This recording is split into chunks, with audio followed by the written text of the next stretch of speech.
Coming up on News Center, police know him as the Hamburglar, and he gave authorities a lot to handle when he made a break for it. Several truck driving groups have filed a lawsuit over toll increases on the Pennsylvania Turnpike. Some are calling it highway robbery. And dog wardens began making checks in Westmoreland County this week. If your dog is not licensed, you could be hit with a fine. Next on News Center.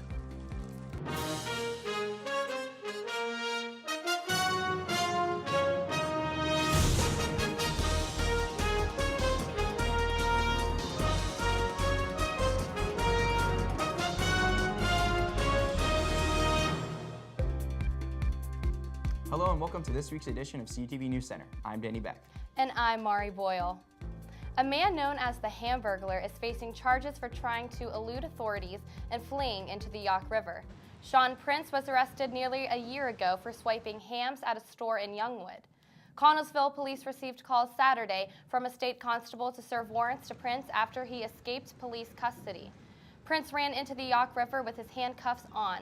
Rescue crews recovered Prince and he was reapprehended. Prince is now in the Fayette County Jail, facing fleeing and eluding authorities charges in addition to theft charges. Heavy rain and high winds caused flooding and damage throughout western Pennsylvania this week. Fayette County issued a flash flood watch on Tuesday as the forecast called for up to 2 inches of rain that could cause flooding on streams, creeks, and roads.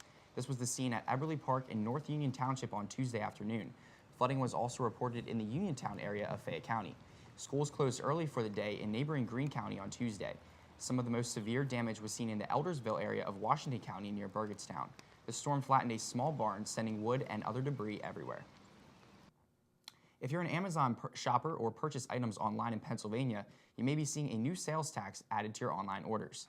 A new Pennsylvania law went into effect on April 1st, requiring merchants to collect and pay the 6% sales tax, even if they don't have a physical operation in the state. Companies like Amazon say they will begin charging sales tax automatically for any of its third-party Amazon marketplace sellers. This new law applies to anyone doing online sales, not just Amazon. For example, a small business in Atlanta selling a dress to someone in Pittsburgh should also charge and pay Pennsylvania sales tax. Tolls on the Pennsylvania Turnpike went up in January, and some are calling it highway robbery. Several truck driving groups have filed a lawsuit against the Pennsylvania Turnpike and the State Department of Transportation over toll increases. A 6% increase went into effect in January. The Turnpike Commission said the increase was needed to meet funding and capital improvement obligations. But the group says money collected from tolls is being used on projects unrelated to the Turnpike system. The plaintiffs are seeking lower toll rates and a possible refund from earlier years. New numbers from Pennsylvania courts show that just over 5,000 citations have been given out to distracted drivers last year, a number that is up about 50% from 2016. Drivers are prohibited from texting while driving, along with wearing or using headphones while the car is in motion in the state of Pennsylvania. According to court records, citations for those actions have rose 172% since 2013, when the laws were first put into effect. The National Highway Traffic Safety Administration reported that an estimated 660,000 drivers use their cell phones while driving during daylight hours. Local gas prices have jumped. AAA says the price for a gallon of regular unleaded gas leapt about 7 cents in the past week to stand at $2.87. The price at the pump is 35 cents higher than a year ago and 4.5 cents higher than this time last month. Local prices also remain much higher than the national average of $2.65. If your dog is not licensed, you could be hit with a fine. Dog wardens began making checks in Westmoreland County this week. Over the next 2 weeks, wardens from 9 of western Pennsylvania counties will assist in the checks in Westmoreland County. If they knock on your door, you'll be asked to provide a proof of vaccination and a license for your pet. If you don't have it, you could face a $300 fine. State law requires all dogs 3 months or older to be licensed by January 1st of each year. Checks in all other counties will be done throughout April. Menneson Mayor Matt Shora says the city needs to adopt an anti-bullying ordinance, hoping it will hold anyone accountable regardless of age. The ordinance defines bullying as a systematic and chronic form of harassment that inflicts physical hurt or psychological distress through unwanted and repeated written, verbal, or physical behavior. The ordinance was presented last month during a council work session. A violation would come with a fine of $250 in court costs, including up to 40 hours of community service. The proposed ordinance also holds parents accountable. So far, the mayor has said the feedback has been positive. Are you feeling stressed out? Between your job, money, family, and health problems, it all adds up. Wallet Hub used those factors to determine which states are the most and least stressed. Pennsylvania is right in the middle as the 27th most stressed state, and people in Pennsylvania were most stressed out about work and their health. The most stressed states overall are Louisiana, New Mexico, and West Virginia. The least stressed states are Minnesota, North Dakota, and Utah. And Mari, just touching on those statistics, talking about the stress states, it's kind of weird because it kind of seems like the most beautiful states, the states that have the most beauty throughout their state, are the most stressed. You kind of see you wouldn't see that normally. Right. I'm wondering what different factors play into what causes a state overall to be more stressed than another. But it's good to see that Pennsylvania isn't necessarily the most stressed state. That would be cause for definitely concern. Without a doubt, I'm kind of glad that we're not closer to the top, right in the middle, right in the middle of the pack. So not a terrible place to be. Yeah, exactly. Nothing to be ashamed of. But after the break, Stephen Ruffing takes us on a trip around the entertainment world. Stay tuned.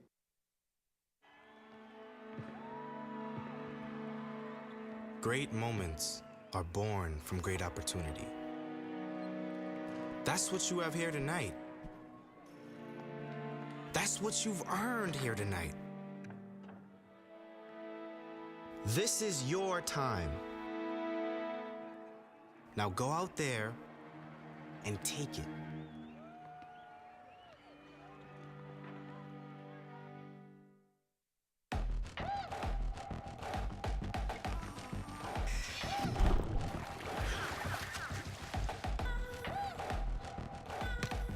Enough. Yeah, I'm over it. We shouldn't need commercials to tell you we're powerful. No thanks. Genders don't play sports. Athletes do.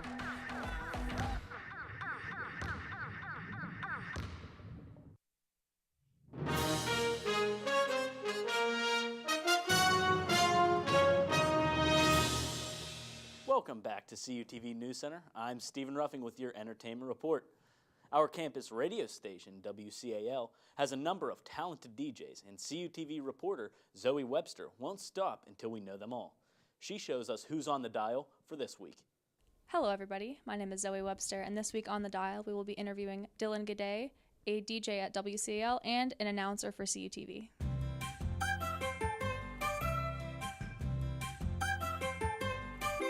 Hi Dylan, how are you doing today? Great, how are you? I'm great. So first off, let's ask you, what is your DJ name?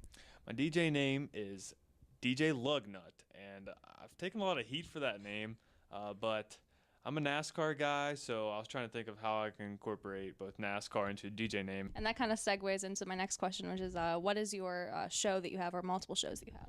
Well, I'm on one show by myself, and that's Turning Left. It's a country radio show. We also talk about NASCAR on there. Play a lot of country music, really top country music. Also have another show, sports talk show on Sunday mornings with Danny, Steve, and Colin. Do you have a favorite memory from being here?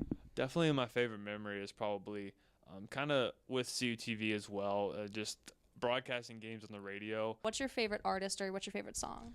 I have to say George Strait is probably my favorite artist. He's a legend in country music. And Oceanfront Property, kind of mixing it up there, is probably my favorite song of his. All right, well, thanks for talking to us today. Thanks for having me. For CUTV News Center, this has been Zoe Webster on the dial.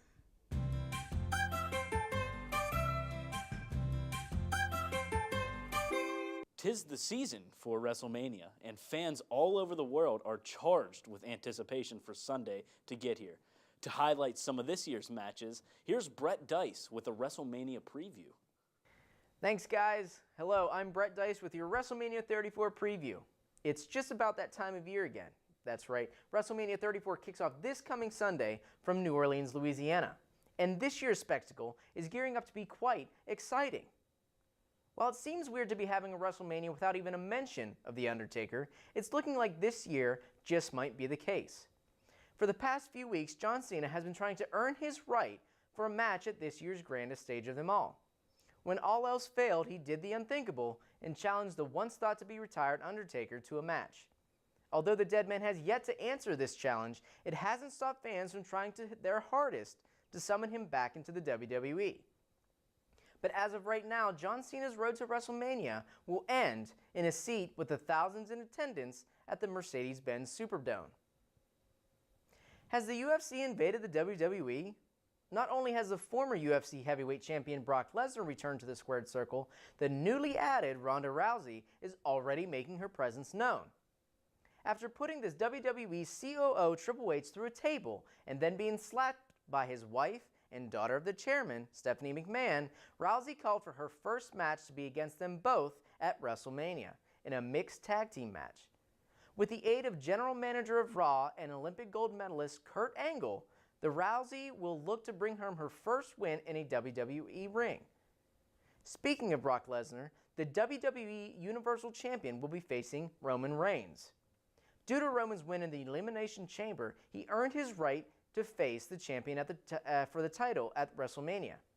But after weeks of frustrating building in Reigns and even some fans from Lesnar not showing up from work, the verbal lashes then turned physical, ending with Reigns barely being able to walk.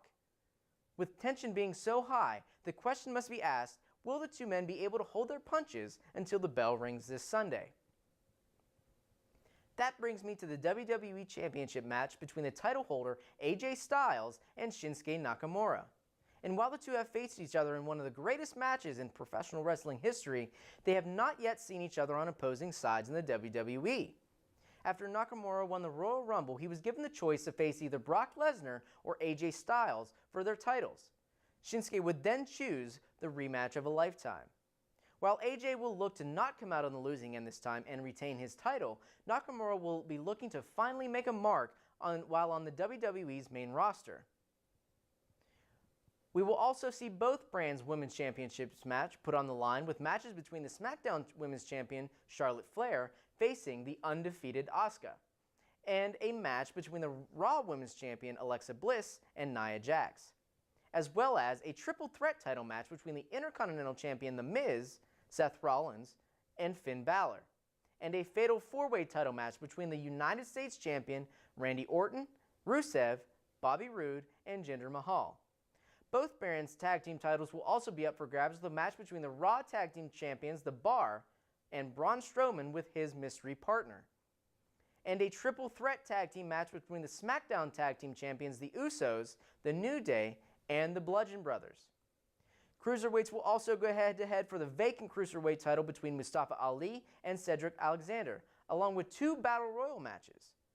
And lastly, but definitely not least, the recently cleared SmackDown General Manager Daniel Bryan will partner with SmackDown Commissioner Shane McMahon against Kevin Owens and Sami Zayn.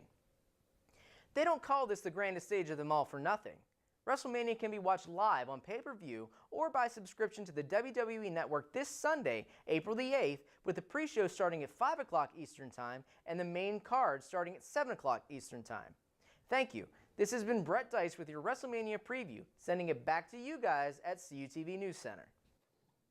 Last year, CalU alumnus Derek Knopfsnyder opened up for comedian Dave Coulier. On April 6th, April's edition of Funny Freaking Friday, Derek will take the stage for his own show. Knopfsnyder returns to the Vulcan Theater yet again to take us through his quick-wit routine. Derek started his comedic career on this campus during his senior year. The show will be held from 7 to 8 p.m. in the Vulcan Theater. Come out and welcome Derek back to one of his many Funny Freaking Fridays. The Student Activities Board will keep their hot streak going with a big announcement coming later this evening. The only details we have for you right now is that the show will be held on April 23rd at 8 p.m. in the Convocation Center. SAB has brought the campus countless of shows just in the past few years. These shows include Steve-O, Dave Coulier, and Jesse McCartney. Although we don't know what kind of performance SAB has up their sleeve, we can only assume that it will be a good one. Stay on the lookout for more updates on the Student Activity Board's Twitter. And to round out entertainment for this week, we have father figures in the Vulcan Theater. Owen Wilson and Ed Helms are Kyle and Peter Reynolds, brothers whose eccentric mother raised them to believe their father had died when they were young. When they discover this to be a lie, they set out together to find their real father and end up learning more about their mother than they probably ever wanted to know. Showtimes are 11 a.m., 7 p.m., and 10 p.m. Monday through Friday, and 4, 7, and 10 p.m. Saturday and Sunday. Mari, Danny, that big announcement coming from SAB, it's an exciting one. Just those 3 shows that they've had in the past years, the ones that I'd mentioned, what can you guys expect now? I mean, it has to be something big. I hope it's big. Yeah. I mean, the past 3 shows that you were talking about, unfortunately, I couldn't go to the Steve-O event or the Jesse McCartney event. But yeah, it'll be interesting to see who they pull out of their sleeve. Right. Yeah, I'm very interested to see who they have coming this year. I mean, in the past, like you said, 3 years, they've managed to pull off some pretty amazing performances for the Cal U community. So I'm really looking forward to what they have next. Yeah, I mean, absolutely. Any guesses of who it's going to be? I don't know. They haven't had a concert, Right. since So Jesse McCartney. And it's in the Convocation Center. If I could guess, it would probably be a concert. Yeah, I'm thinking a musical artist. Yeah. Yeah, So. maybe a hip-hop. I don't know. We haven't had one of those. True. A lot of bigger schools. I mean, PSAC schools, too, having a lot of bigger performances. Right, but as the evening goes on, we'll let anyone know if we find anything out. Without a doubt. Thank you, Steve. And we come back after the break. Colin Kirkwood has your sports report. Stay tuned.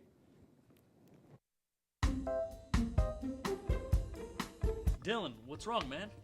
I just don't know how my family back home in Buchanan, West Virginia can watch our stuff up here. They can follow us on Twitter, or they can like us on Facebook. That's awesome. What about our sports? How can they watch that? They could watch it live right on our YouTube channel. Awesome, man. Thanks. You're welcome.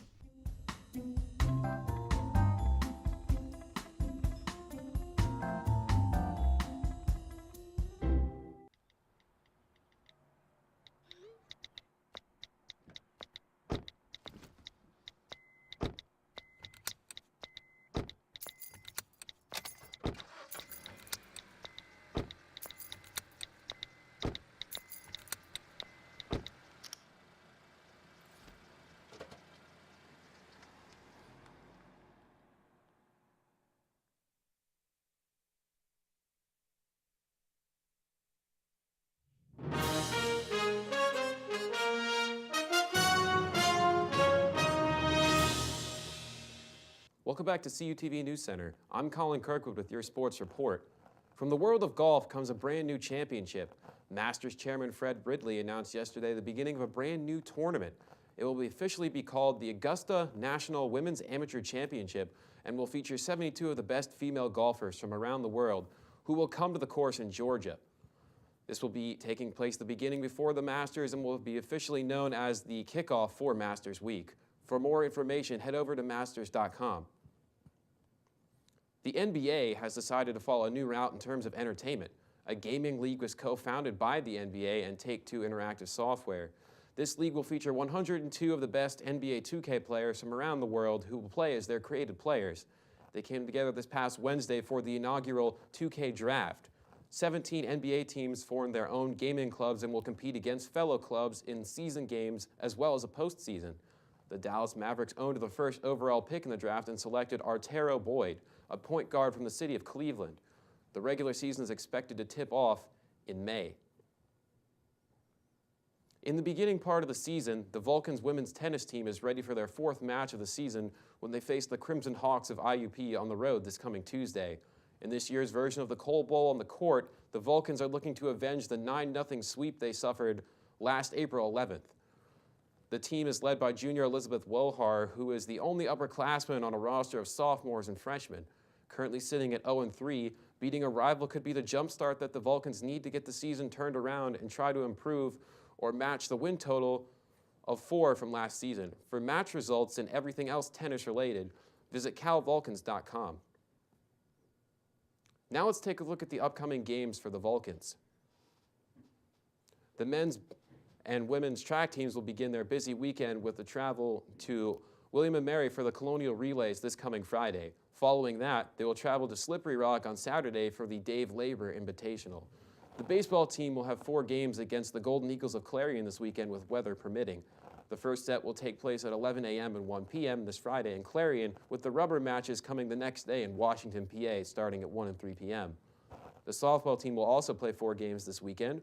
Both will be on the road starting in Edinburgh on Friday with games at 2:30 and 4:30.